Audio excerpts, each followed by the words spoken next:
There is a cast iron skillet on a stove somewhere right now that is older than everyone in the house using it. It was bought before the Second World War. It has cooked tens of thousands of meals. It has been dropped, scorched, scrubbed, and left out in the rain. And it is better today than the day it was made, smoother, blacker, more non-stick than anything you can buy. Next to it in the same kitchen is a pan bought 3 years ago whose coating is already flaking into the eggs. One of those pans was built to last and very nearly will. The other was built to be replaced, and it is right on schedule. That's not an accident, and it's not bad luck, and it's not because they don't make things like they used to in some vague, nostalgic way. There are specific, concrete, understandable reasons your grandfather's tools still work and a lot of yours don't. Reasons you can see with your own eyes once somebody points them out, and reasons that change how you'll shop for the rest of your life. This isn't about everything old being good and everything new being junk. That's lazy, and it isn't even true. It's about understanding what actually changed and how things are made. So you can tell the difference between a tool you'll hand to your grandson and a tool that's quietly counting down to the landfill. In this series, we've gone underground to the cellar and the spring, up into the breathing attic, into the thick walls, out to the water. Every time the lesson was the same. That old way was built to last and to be owned outright. And we traded it for something convenient that we rent from a machine or a company forever. This time it is the simplest version of all, the one you can hold in your hand, the tools themselves. And the difference between then and now comes down to a handful of things, so let me walk you through them, because once you see them, you cannot unsee them, and you will spot them on a store shelf in 2 seconds flat. The first thing, the biggest thing, is this. Old tools were built to be taken apart and fixed. New ones mostly are built to be thrown away. Pick up an old hand drill, an old kitchen mixer, an old pair of pruning shears, an old plane, and look at how it is held together. Screws, bolts, pins you can drive out, parts that come apart in your hands. Every piece was meant to be separated, cleaned, sharpened, oiled, and put back together because the people who made it assumed you would keep it for 50 years and it would need servicing along the way. A blade that dulls, you sharpen. A handle that cracks, you replace. The tool was designed so a new handle fits. A worn part, you order or make. The tool was a thing you maintained like an animal or a house, and maintaining it was normal. Now pick up the new version of the same tool. Look for the screws. Often there are none. The housing is sealed plastic, snapped or glued or ultrasonically welded shut with no way in that does not destroy it. The blade cannot be removed because it is riveted or bonded to a body you cannot open. When one 10-cent part inside fails, the whole thing is garbage because you physically cannot get to it. And even if you could, no replacement part is sold. That is not a tool you own and maintain. That is a tool you use until it dies, and then you buy another one. The design itself has decided your relationship with it, temporary. The old design assumed a lifetime. The new one assumes a warranty period. The second thing is the materials, and this is where it gets concrete. Take that cast iron pan. Cast iron is just iron, a thick, simple, almost indestructible slab of it. It has no coating to wear off because the cooking surface is the metal itself. It actually improves with use as oil bakes into it and builds a natural slick layer. That's what seasoning is. Drop it and it does not dent. At worst, it chips. And even then, it still works. Leave it for 50 years and a little sandpaper and oil will bring it right back. Compare that to a modern nonstick pan with a thin aluminum body and a sprayed on chemical coating a few microns thick. That coating is the whole value of the pan, and it is consumable. It wears, it scratches, it breaks down with heat. Once it is gone, the pan is done because you cannot reapply it. One pan's working surface is 200 years of solid metal. The other's is a spray that is already wearing off. Same story with a forged carbon steel knife axe, or chisel versus a stamped stainless one. The forged carbon steel tool can be ground and sharpened back to a perfect edge again and again for a century. By contrast, many cheap modern blades are too hard and too thin to be resharpened, or they are simply not worth the effort, so a dull one gets tossed. Simple, repairable materials versus complex, consumable ones. That's the material story in a sentence. The third thing is the handle, and it sounds small, but it tells you everything. On an old axe, hammer, hoe, or rake, the handle is a separate piece of hardwood, hickory usually, wedged into the head, and it was always meant to be replaced. The head was the valuable part, the part that took the forging, and the handle was understood to be a wear item. You would rehandle a good axe head 2 or 3 times across its life, and farmers kept spare handles in the barn the way you keep spare bulbs. The tool was modular. The expensive durable part lasts forever. The cheap wearing part swaps out. Now look at a modern tool with a molded fiberglass and rubber handle bonded permanently to the head. When that handle fails, and bonded handles do fail, you cannot rehandle it because there is no joint to work with. The head and handle are one disposable unit. They took a tool that was designed to be renewed and turned it into a tool that is designed to be discarded, and they called it an upgrade because the new handle does not splinter. The old one did not need to be splinter-proof. It needed to be replaceable, and it was. Let me make this concrete with a single tool because one real example shows the whole pattern better than any list. Take a good bench plane, the kind of hand plane a carpenter used to smooth wood before electric sanders. A quality one made in, say, the 1930s was a casting of iron, a blade of carbon steel, a wooden or metal knob and handle, and a few brass screws and adjusters. Every single part of it could be serviced. The blade dulls, you hone it back, and you can do that 1,000 times over the years until the blade is worn down to a stub, and then you buy just a new blade which still fits because the design never changed for decades. A handle cracks, you make or buy a new one and screw it on. The sole gets rough, you flatten it on a stone. That plane passes from a man to his son to his grandson, and at every step it still works because at every step the wearing parts were renewed and the durable casting just kept going. There are planes like that being used on workbenches today, 90 years on, smoother and better tuned than the day they left the factory. Now picture the disposable end of the modern market, a tool with a blade bonded into a plastic body, no adjustment, no replacement, blade sold, and when the edge goes, the whole thing goes in the bin. One of these tools is a 90-year relationship. The other is a transaction with a countdown timer. Same job, same physics of cutting wood, completely opposite philosophies of how long you are meant to keep the thing. And the repair culture that kept those tools alive was real and organized, not just a frugal habit. For most of the last century, every town had the infrastructure of fixing.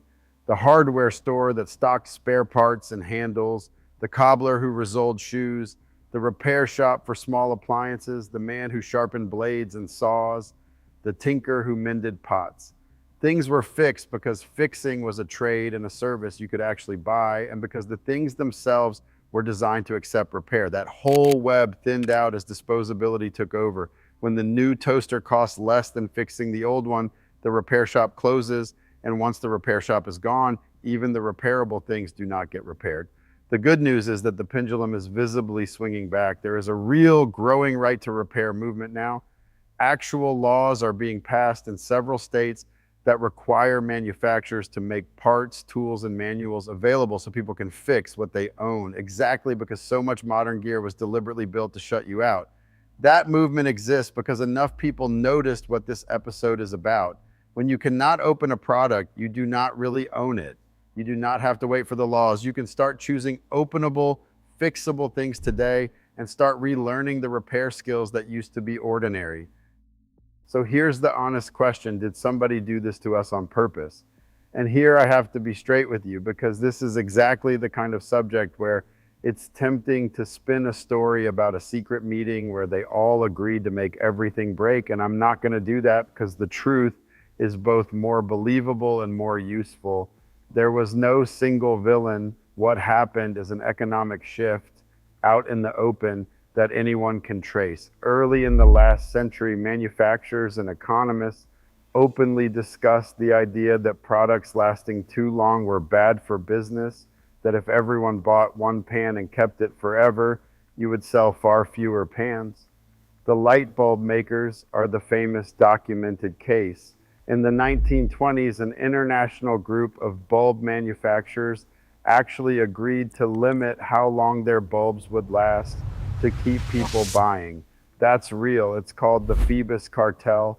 You can look it up. That specific scheme was about bulbs, but the idea it represented, designing for replacement instead of for life, spread because it simply made more money, and a company that builds a pan you replace every 3 years earns more than the company that builds the pan you keep for 60.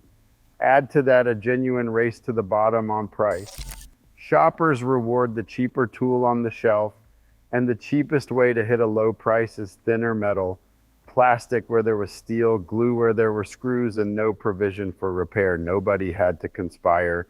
The market quietly rewarded disposability at every step, and so disposability is what got built. And I want to be fair, because being fair is what keeps this honest.